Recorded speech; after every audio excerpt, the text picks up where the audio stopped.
Assalamualaikum warahmatullahi wabarakatuh. Sobat RH sekalian, jumpa lagi kita di channel yang keren ini. Keren cadas. Ini sobat, kita akan bikin atau ulas berita yang terkait dengan Gibran dan PDIP. Ini malah ribut sendiri di antara mereka karena ya tadi indikasinya Jokowi dan keluarga sudah pindah dukungan ke tempat lain ke Prabowo Subianto, dan itu ditunjukkan dengan kedatangan Prabowo ke Solo, makan-makan, bertemu, dan tiba-tiba datang relawan Jokowi dan relawan Gibran menunjukkan dukungannya.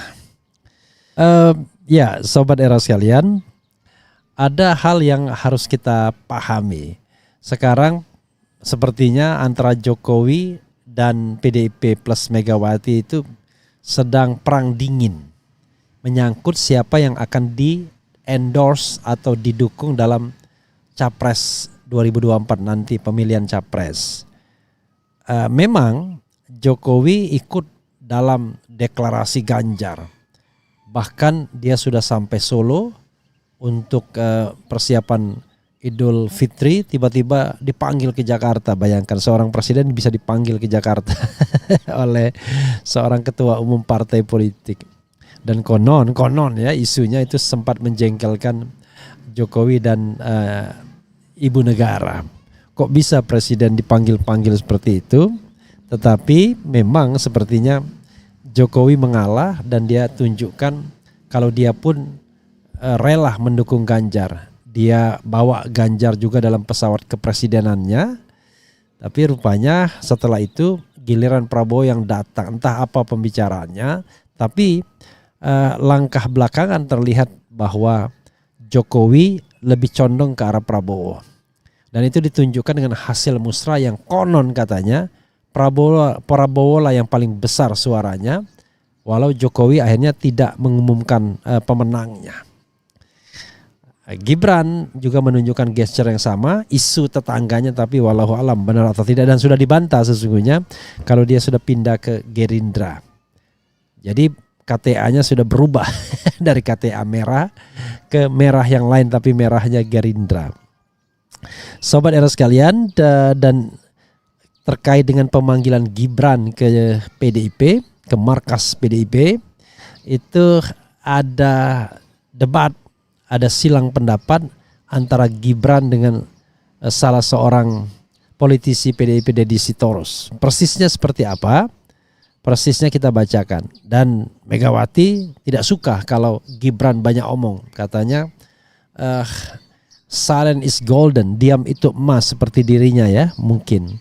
Oke, coba kita bacakan dari Suara Nasional ini, seru. Gibran bongkar kebohongan politikus PDIP.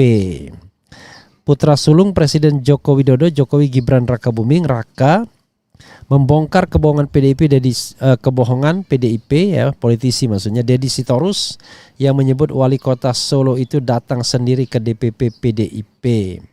Ada surat tertulis yang ditujukan ke saya, tulis Gibran di akun Twitternya, Gibran_tweet, menanggapi pernyataan Deddy bahwa Gibran menawarkan datang ke DPP PDIP. Gibran mengatakan dipanggil DPP PDIP. Saya dipanggil ke DPP, kata Gibran di Solo. Sementara itu dilansir dari YouTube TV One News pada Senin, politisi PDIP Deddy Sitorus mengatakan bahwa PDI tidak memanggil Gibran, tetapi hanya memberikan tawaran untuknya datang ke PDIP. Sehingga kalau anak Presiden Jokowi itu mengatakan bahwa ia mendapat panggilan PDIP, Deddy menduga bahwa itu hanya gimik politik dari seorang Gibran. Yang kedua, saya tegaskan di sini karena saya dengar pembicaraan telepon itu, saya ada ketika Pak Sekjen menelpon, tidak ada dia dipanggil, dia menawarkan datang katanya. Jadi kalaupun dia kemudian di media mengatakan dia dipanggil, itu gimik politiknya mungkin untuk menjaga wibawanya, ya terserah saja, sambungnya. Selain itu, Deddy Sitorus juga mengatakan bahwa partainya akan memecat Gibran jika sampai mendukung Prabowo. Luar biasa ya. Jadi kalau memecatnya kapan? Karena kan sudah ada pernyataan relawannya mendukung Prabowo. menurut saya tidak hanya Gibran yang harus dipecat, Jokowi juga harus dipecat. Pertanyaannya adalah, berani nggak PDIP memecat Jokowi karena terindikasi mendukung Prabowo? Ini soalnya. Karena memecat Jokowi sama saja bikin perang antara Istana dan Teguh Umar, walaupun sekarang sedang dalam panas dingin juga. Tapi ya, kata Megawati, silent is golden, diam itu emas. Coba kita bacakan ya. Ingatkan Gibran tidak banyak omong, Megawati silent is golden. Kompas TV ya. Jakarta, Kompas TV, Ketua Umum PD Perjuangan Megawati Soekarno Putri meminta Gibran Raka Buming Raka, kader PDIP yang menjabat Wali Kota Surakarta, untuk menerapkan strategi silent is golden, diam adalah emas, dalam menghadapi manuver politik. Permintaan itu dilontarkan Megawati setelah Gibran bertemu dengan Ketum Partai Gerindra Prabowo Subianto. Megawati menjelaskan dalam menghadapi manuver tokoh-tokoh politik jelang pemilu 2024, strategi diam adalah emas. Megawati tidak ingin Gibran terlarut dalam manuver politik para tokoh politik. Apalagi menurut Megawati, politik kerap kali memunculkan pragmatisme kekuasaan. Strategi diam adalah emas ketika menghadapi berbagai manuver tokoh-tokoh politik menjelang pemilu 2024, ujar Megawati melalui akun Instagram resmi DPP PDIP. Megawati menambahkan strategi aktif progresif dalam berpolitik juga diperlukan dalam mengambil momentum. Megawati mencontohkan strategi ini dilakukan saat Kongres PDIP tahun 1993. Kala itu dirinya mengambil momentum untuk menyatakan diri sebagai ketua umum partai. Ketika Kongres PDIP tahun 1993 itu, ada strateginya yang sifatnya aktif progresif, mengambil momentum. Saya mengambil momentum mengatakan secara de facto saya adalah ketua umum partai, secara de jure belum, ujar Megawati. Sebelumnya Gibran juga telah dipanggil ke DPP PDIP untuk mengklarifikasi pertemuan dirinya dan Prabowo di Solo kepada Sekjen PDIP Hasto Kristianto dan Ketua Bidang Kehormatan PDIP Komarudin Watubun. Adapun pertemuan Gibran dengan Prabowo terjadi di sebuah warung makan di Solo, Jawa Tengah. Dalam pertemuan dengan Prabowo, Gibran mengaku hanya menjamu Prabowo dalam kapasitasnya sebagai Menteri Pertahanan. Kemarin hanya makan malam saja, kalau urusan pencapresan kan saya minggir ya, ujarnya Sabtu. Menurut putra Presiden Joko Widodo itu, dirinya ingin menjadi tuan rumah yang baik bagi tamu yang berkunjung ke kota Solo. Semuanya kami fasilitasi. Kami semua didampingi tamu-tamu yang ke Solo. Saya dampingi tidak terkecuali, bahkan Pak Anies saya dampingi, ucapnya. Sekarang kalau Anies datang lagi didampingi lagi enggak ya? Sementara itu Prabowo mengaku bahwa dirinya sengaja mampir ke Solo setelah sebelumnya berkunjung ke Semarang dan Pekalongan, Jawa Tengah. Prabowo juga mengaku bahwa pertemuan ini diinisiasi oleh dirinya. Ia juga mengaku terkesan dengan kedatangannya kali ini karena disambut dan dijamu dengan baik. Ternyata disambut seperti ini luar biasa. Ya, karena saya mau mampir, tidak enak kalau tidak lapor ke Mas Wali, ujarnya. Luar biasa. Allahu Akbar ya. Seorang Menteri Pertahanan berkunjung ke daerah selain Solo, yaitu Pekalongan dan daerah mana tadi, tiba-tiba merasa tidak enak kalau tidak lapor kepada Wali Kota Solo. How come? Dia adalah Minister of Defense, dia adalah seorang menteri yang jabatannya jauh di atas seorang wali kota. Dan dia juga politisi senior.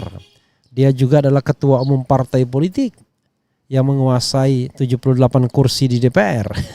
How come ya? Kok bisa dia tiba-tiba merasa tidak enak kalau tidak mampir? Tetapi ya kalau kita menjelaskan tidak ada yang namanya makan siang gratis, ya kita paham. Prabowo pastinya ingin terus merajut tali silaturahmi atau kedekatan dengan keluarga Jokowi dalam rangka memastikan dukungan Jokowi kepada dirinya. Karena bagi Prabowo dukungan itu sangat-sangat berarti, paling tidak menihilkan peran Jokowi sebagai presiden untuk memenangkan calon tertentu. Dan kalau untung akan dibantu. Walaupun kita tidak berharap siapapun menang dengan cara yang curang, misalnya menggerakkan fasilitas atau keuangan negara, resources negara, termasuk juga menggerakkan state apparatus, TNI, Polri, dan BIN. Tapi kalau misalnya Jokowi mengendorse Prabowo, paling tidak kita berharap netral dia. Dia tidak menggunakan atau menggerakkan fasilitas publik untuk memenangkan Ganjar, tapi tidak juga Prabowo, sehingga yang namanya presidential election akan berlangsung secara fair, secara jurdil. Kalaupun ada kecurangan, maka kecurangan itu sifatnya tidak masif, terstruktur, tetapi ya dilakukan oleh unit-unit tertentu atau di tempat tertentu saja. Tapi kalau sudah presiden rapat di istana misalnya untuk memenangkan seseorang, itu penyalahgunaan jabatan yang luar biasa dan harusnya di-impeach kalau memang itu terjadi.